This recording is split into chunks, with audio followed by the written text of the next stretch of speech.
Olá, tudo bem? Bom dia, boa tarde, boa noite. Meu nome é Rodolfo, eu sou instrutor de cursos na unidade da FAESG da Serra e lá eu ministro os cursos de desenhista gráfico, de marketing digital e de youtuber. Esses 3 cursos têm muito a ver com a minha área de atuação no mercado, com o que eu trabalho, e também tem muito a ver com o que a gente vai falar hoje. Hoje eu queria propor esse seminário, o qual eu vou falar sobre algumas temáticas que tem a ver sobre esses cursos e sobre questões que vão ser muito pertinentes a quem é da área e que está principalmente estudando e querendo conhecer um pouco mais sobre a área neste cenário que a gente está vivendo hoje, dessa pandemia, né, do coronavírus e o como que isso está impactando a indústria criativa e juntamente toda a economia criativa que circula esse espaço da indústria criativa. Bom, primeiramente, né, antes de falar do que é indústria criativa, o que é economia criativa, o que são essas coisas que muita gente trabalha, mas não sabe muito bem o que é. E não é diferente para as pessoas que já estão no mercado ou pessoas que estão entrando neste mercado agora. E também falar um pouquinho de mim, né? Até porque a gente vai ter alguns minutos aqui, daqui pra frente, batendo um papo. E eu vou falar um pouquinho das minhas credenciais para poder estar falando sobre esse assunto. Bom, como eu já falei, meu nome é Rodolfo, eu sou formado em artes plásticas e eu trabalho como produtor cultural. O que é o produtor cultural? É aquela pessoa que articula os projetos de arte e cultura em diversos setores. No caso, eu sou mais focado na parte de oficinas, eventos, feiras de arte, design, empreendedorismo cultural, que eu já trabalhei com a parte de empreendedorismo também. Já fui coach, inclusive, de empreendedores num projeto de vídeos para empreendedores. Trabalho com essa linguagem de vídeo também, tanto na captação quanto na edição. Eu sou desenhista, trabalho com ilustração de editorial, trabalho com ilustração artística, trabalho com a parte de animação, tanto nos cursos como profissionalmente. Já fiz propaganda, essa parte de propaganda gráfica, né, que a gente chama de graphic motion. Trabalhei em curtas, no cinema, enfim. Basicamente, quase todos os espaços da economia criativa eu já tive presente, trabalhando diretamente ou nas funções que são as funções que a gente chama de funções assistentes, que é onde a gente entra na parte da economia criativa. A indústria criativa são os atores e a economia criativa é tudo que está em volta. Né? Como se você fosse parar para analisar uma empresa de arquitetura. A pessoa que está trabalhando nessa empresa, ela provavelmente vai ser um arquiteto, às vezes um engenheiro, um técnico em edificações. Esses são os atores, né, focais.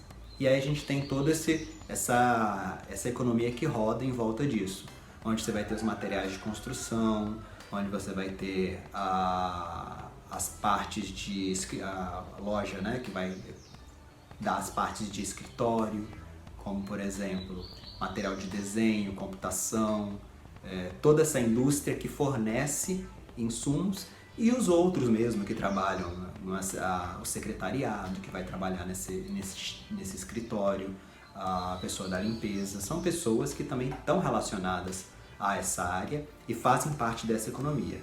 Então essas pessoas que vão trabalhar indiretamente para a indústria que vai estar ligada à arquitetura, por exemplo, que faz parte da indústria criativa, elas rodam essa economia criativa.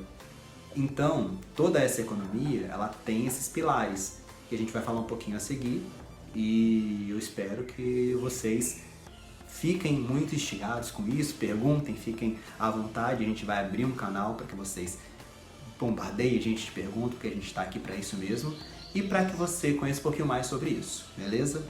Então, vamos agora começar um pouquinho falando sobre o histórico e o que é a economia criativa. Bom, a economia criativa e a indústria criativa Elas são um conjunto de atividades econômicas relacionadas à produção e à distribuição dos bens e serviços que utilizam a criatividade e as habilidades dos indivíduos ou grupos como insumos primários. O que é isso? Isso significa que todas as pessoas que trabalham com criatividade, a matéria-prima inicial desse trabalho é a própria criatividade. Então, é uma pessoa que ela mesma vai ser o invólucro, aí vai ser esse local de concentração do trabalho. Por exemplo, a indústria da construção civil, ela vai estar muito focada na questão das edificações, dos bens que são criados para aquilo ali, que vão demandar muitos materiais técnicos e coisas sem as quais a construção civil não existe. Então, quando a gente está falando de criatividade, qual que é o foco inicial da criatividade? É exatamente essa questão da capacidade criativa, por meio de estudo, de técnicas, desses elementos criativos. Então, esse é o conceito para a determinação de o que é uma indústria criativa. São elementos que trabalham com a criatividade. Então, o histórico da indústria criativa, segundo a Renata Reps, mestre em indústria criativa pela Universidade de Paris, a primeira referência governamental sobre a indústria criativa e as tecnologias ligadas à criatividade, ligadas ao crescimento econômico de um país, foi um relatório de 1983, publicado pela primeira-ministra Margaret Thatcher. Depois, em 1994, o primeiro-ministro australiano Paul Riching, no documento chamado de Creative Nation, no qual ele cita o termo economia criativa. E logo depois, mais para frente, o primeiro-ministro Tony Blair colocou essa questão como ponto vital para sua campanha no cargo de primeiro-ministro, no ano de 1996. Então é uma questão muito recente dentro do entendimento da arte e da cultura como elementos essenciais para o desenvolvimento de uma nação. A arte, colocada sempre como uma questão de entretenimento ou uma questão decorativa ao longo da história, ela sempre margeava a indústria. Ela dificilmente ao longo da história ela foi protagonista. Você pode analisar pela história da arte. Os artistas e artesãos normalmente eles serviam a alguma classe, eles não norteavam questões.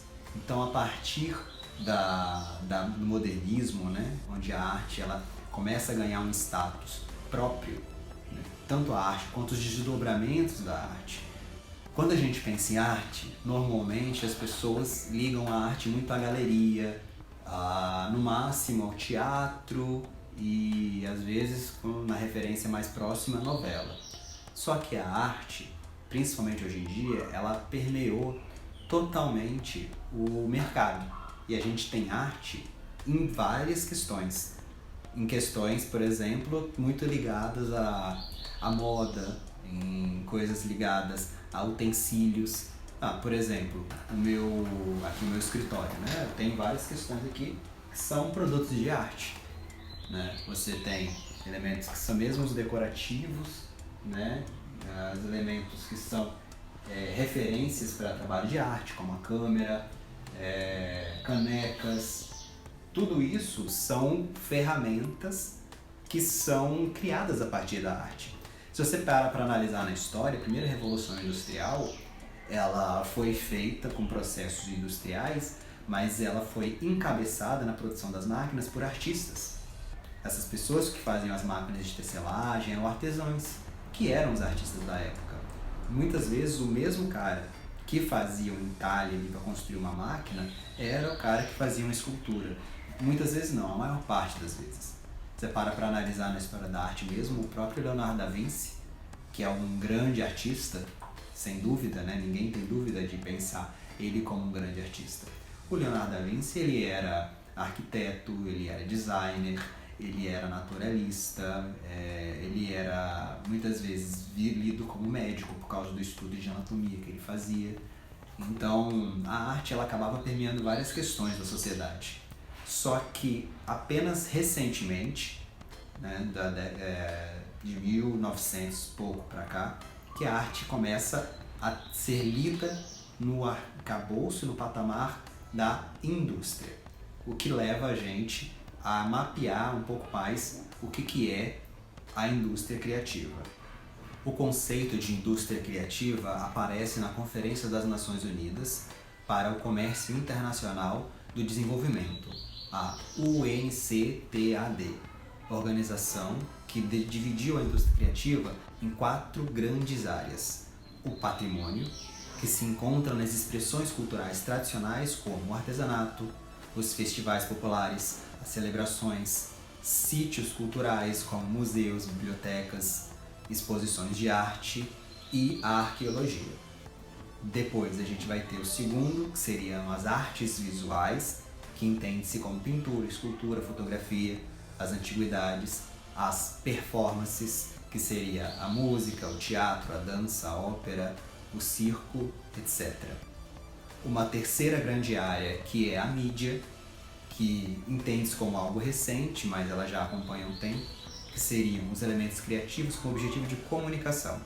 Aí a gente teria, dentro dessas questões, os editoriais de revista, a gente teria a imprensa, a televisão, a publicidade, o audiovisual, dentro dele o cinema, né? A televisão, a rádio e tudo que for de transmissão. O que entra hoje em dia também como um grupo que a gente conhece como a internet, que também é um elemento de comunicação. E as artes funcionais, que seriam os designers de joias, os designers de brinquedos, moda, os desenvolvedores, que entrariam aí como as startups de softwares que criam aplicativos. Toda essa área de desenvolvimento criativo dentro da área digital, hoje em dia também é lida como indústria criativa, porque a força motriz desses criadores, ela está onde? Ela está na sua criatividade. Mas no Brasil, como é que fica essa definição? No Brasil, a Secretaria de Economia Criativa foi criada pelo Decreto 7.743 em 1º de junho de 2012 e foi vinculada ao então Ministério da Cultura. Considerava nela 20 setores dentro dessa economia. São eles as artes cênicas, a música, as artes visuais, a literatura, o mercado editorial, o audiovisual, a animação, os games, os softwares aplicados à economia criativa, a publicidade, rádio, TV, moda, arquitetura, design, gastronomia, cultura popular, artesanato, entretenimento, eventos e o turismo cultural. Segundo os dados do Sebrae, o setor tem mais de 2 milhões de empregados e gera 110 milhões, equivalentes a 2,7% do Produto Interno Bruto brasileiro, o conhecido PIB. Toda essa cifra gera em torno de 735 milhões e considera que a produção total da cadeia equivale a 18% do PIB nacional. Essa pesquisa foi feita em 2015 e esses números vêm crescendo consecutivamente. Para você ter ideia, no período de 97 a 2014, o BNDES investiu 3,18 milhões no setor de economia criativa através do Departamento de Economia Cultural do Banco, direcionado especificamente para essa pasta. Então, quando a gente fala em economia criativa, muitas vezes a gente está falando de uma parcela que é totalmente negligenciada pelo mercado e por muitos setores públicos. E quando a gente para analisar esses números, a gente vê o quão importante ela é para o próprio PIB nacional. Ela é maior do que muitos setores ditos progressivos e industriais do mercado. Então, a economia criativa, ela é um elemento, sim, essencial para o PIB nacional e para o nosso cotidiano. Muitos países já entenderam isso, o Brasil começou a entender isso em 2012 e a gente tem que dar sequência a esse entendimento e a gente vai ver na sequência do vídeo agora o como que isso está sendo impactante para o circular desse capital, dessa economia e o tanto de espaços que estão deixando de atuar e tendo que fazer uma outra forma de atuar dentro desse momento que estamos vivendo nessa crise pandêmica. Pensem no tatuador, no salão de beleza, nos centros culturais com sede própria que pagam aluguel. Pensem nas livrarias e sebos que não terão visitantes e nem compradores. Pensem no circo, nos músicos que não farão shows e nos grupos de teatro que não poderão apresentar seus trabalhos. Pensem nos artistas visuais que não farão suas exposições e, consequentemente, não venderão seus trabalhos. Nas gráficas e estamparias e confecções que fazem parte do processo de criação de vários designers gráficos e designers de moda. E todo um mercado que se faz através da presença. Seja a presença do público, do material produzido, mas que acima de tudo tem o contato como um elemento principal para o desenvolvimento de seu trabalho. Todas essas pessoas aqui citadas, todos esses espaços aqui citados, fazem parte não só da indústria criativa, mas fazem parte de toda a economia criativa, que eu falei lá atrás que não é composta só por esses eixos citados pelo Congresso da ONU, ou citados pelo decreto posto do Ministério da Cultura.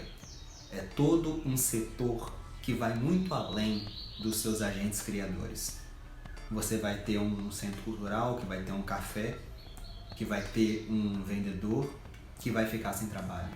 Então é todo um cenário que, por mais que a gente consiga contornar com algumas questões ou outras, vai ser sempre um cenário que vai ser agredido por essa... Vai ser sempre um cenário que vai ser impactado por essa questão. Isso é inevitável. E por causa disso, que muitas dessas áreas vão necessitar de ajudas governamentais.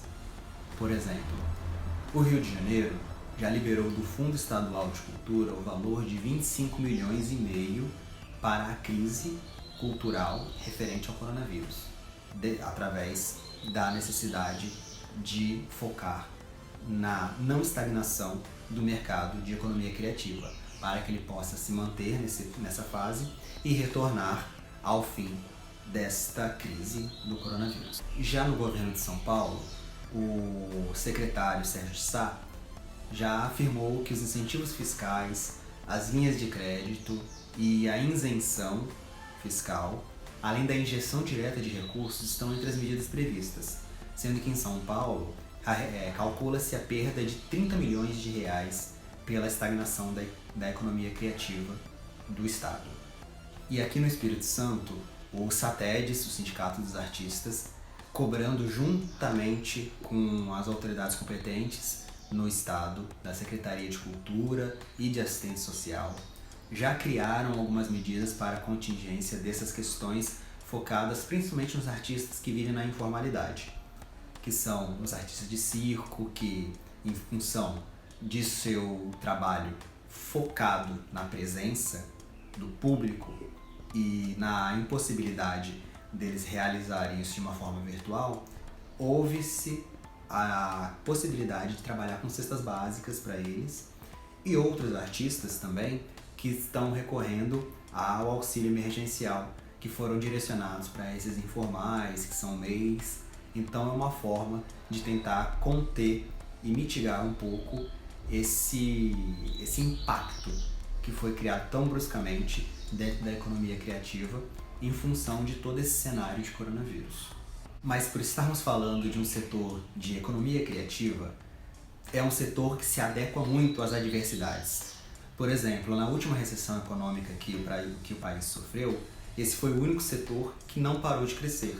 uma vez que cria-se sempre novos métodos rapidamente para se adequar a esta realidade.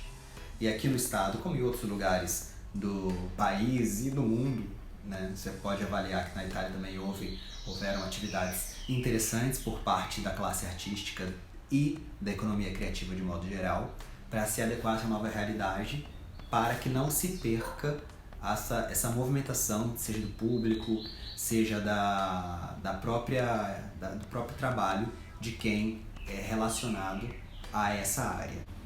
Então, por exemplo, aqui no estado foi feito o Festival Fico em Casa, que, como diz o nome, é um festival que acontecerá por via de lives, e dentro dele a possibilidade é de se solidarizar aos artistas capixabas que construem um trabalho voluntário desses artistas, sendo colocados para outros lugares do estado e do país, para que as pessoas conheçam o trabalho dos artistas daqui, e que a idealização é que seja um festival virtual, onde os artistas realizaram, já passou no caso, na data presente, nos dias 28, 29 e 30 de março, lives e com seus trabalhos em redes sociais. A ideia desse projeto foi divulgar os trabalhos e ajudar a captação de recursos para subsidiar os gastos pessoais no momento de isolamento social, devido à pandemia do coronavírus.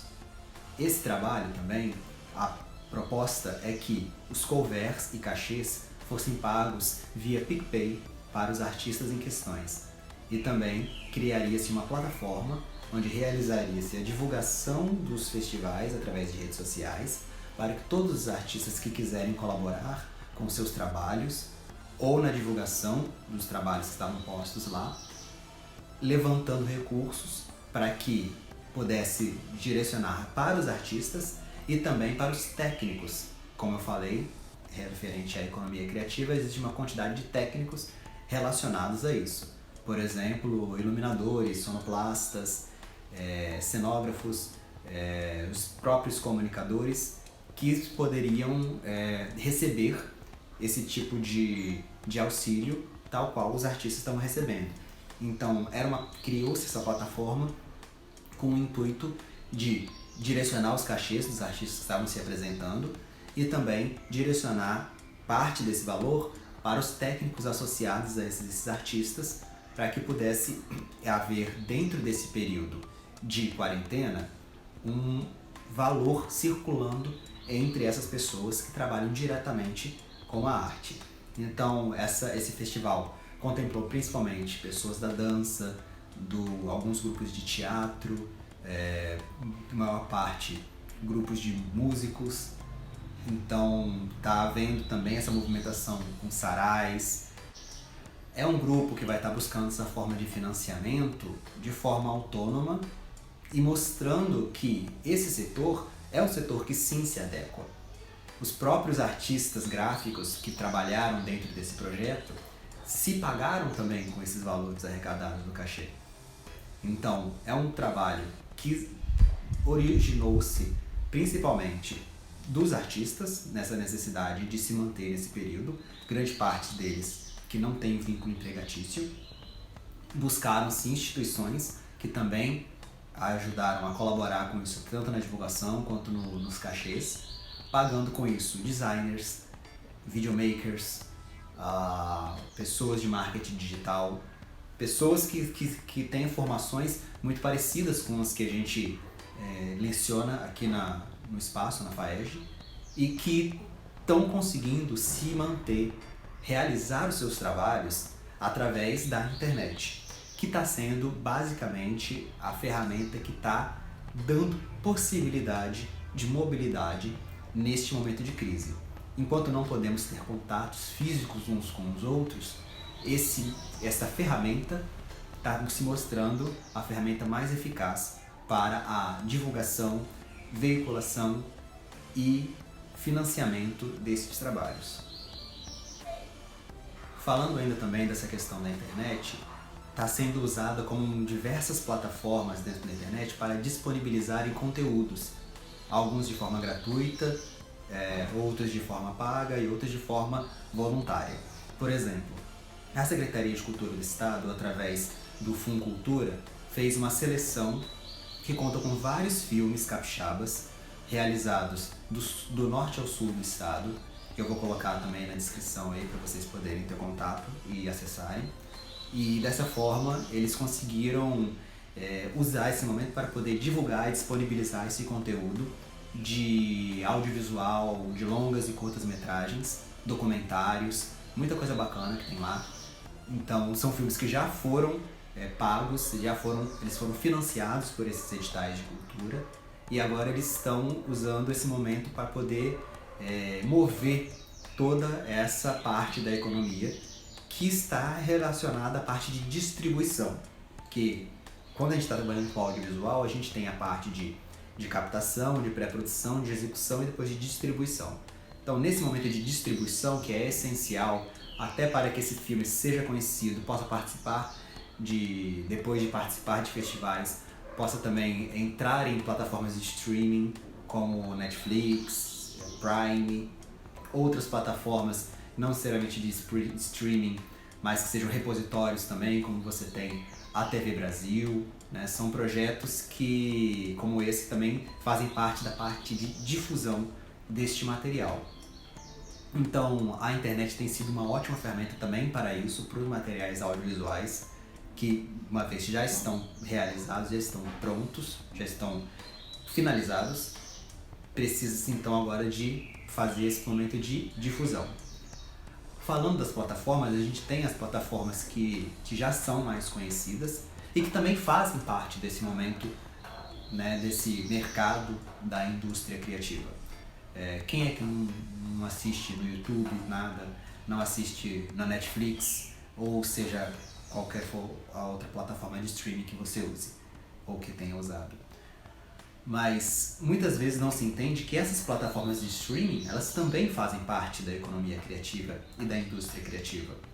Dentro desse tipo de trabalho, emprega-se vários designers, marketing, videomakers, animadores, grande parte desse mercado que agora está sendo requisitado, inclusive não só como uma questão econômica, mas como uma questão humana e social.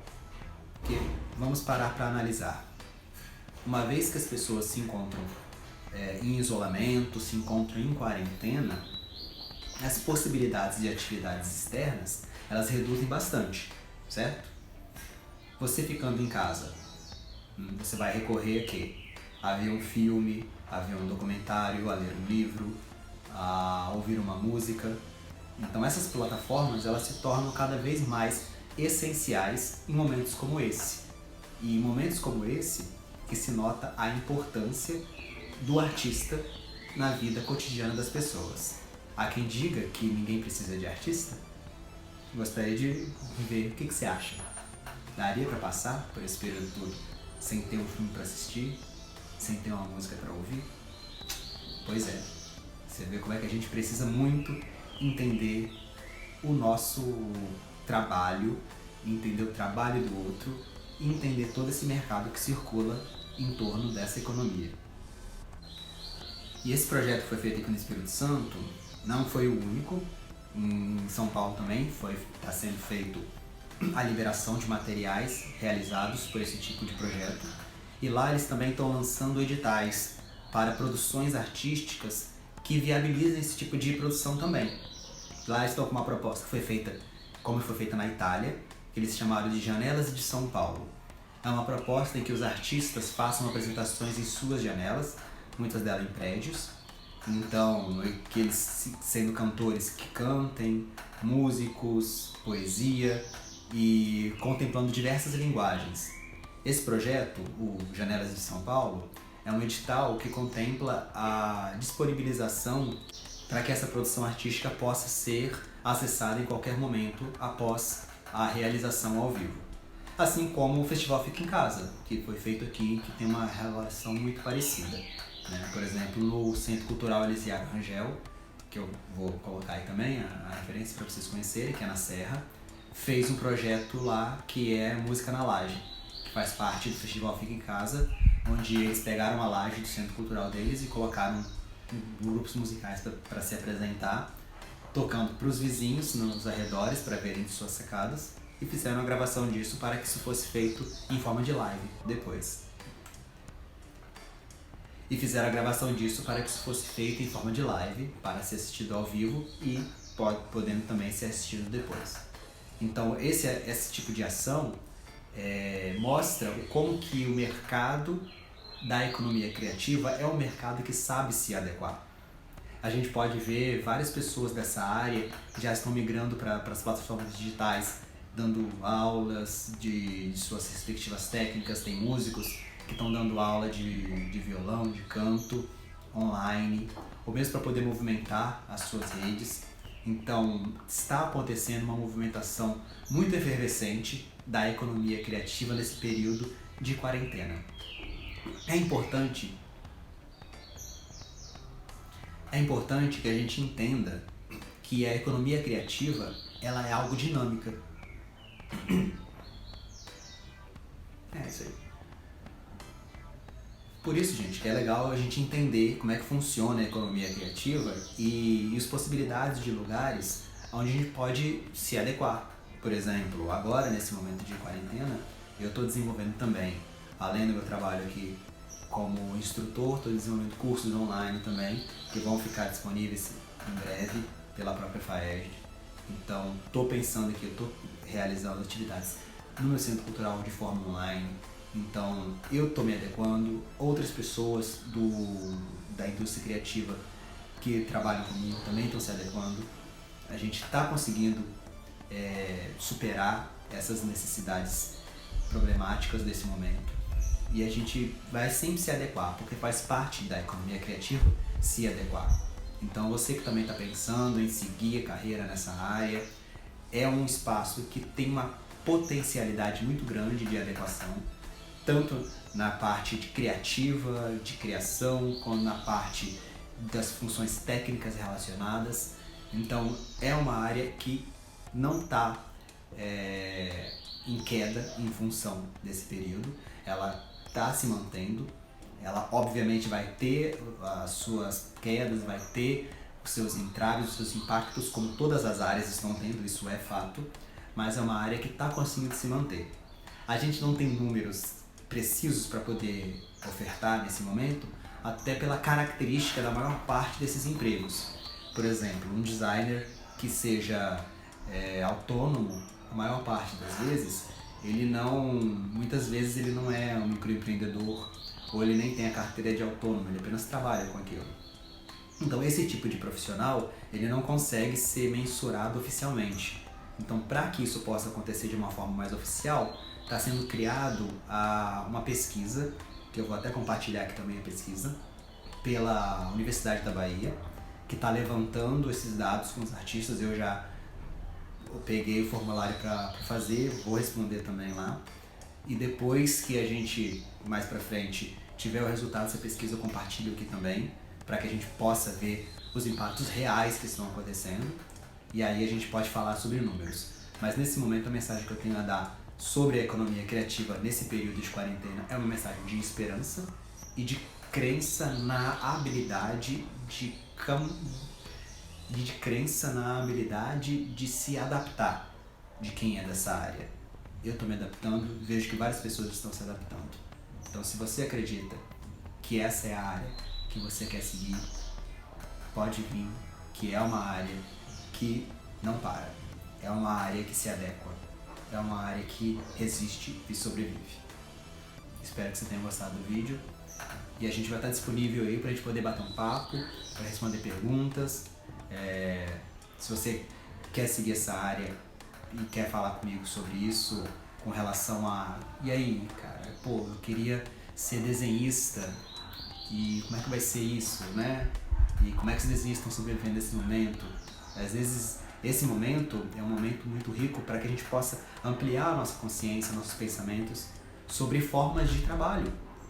Eu mesmo, nesse momento agora, estou reavaliando várias questões de potencialidade de trabalho meu. Então, com isso, eu acredito sim que a gente, através de cada crise, a gente tem a capacidade de criar. Como já dizia a expressão popular, em tempos de crise, tire o S. Ou seja, em tempos de crise, crie. Valeu, galera. É isso aí.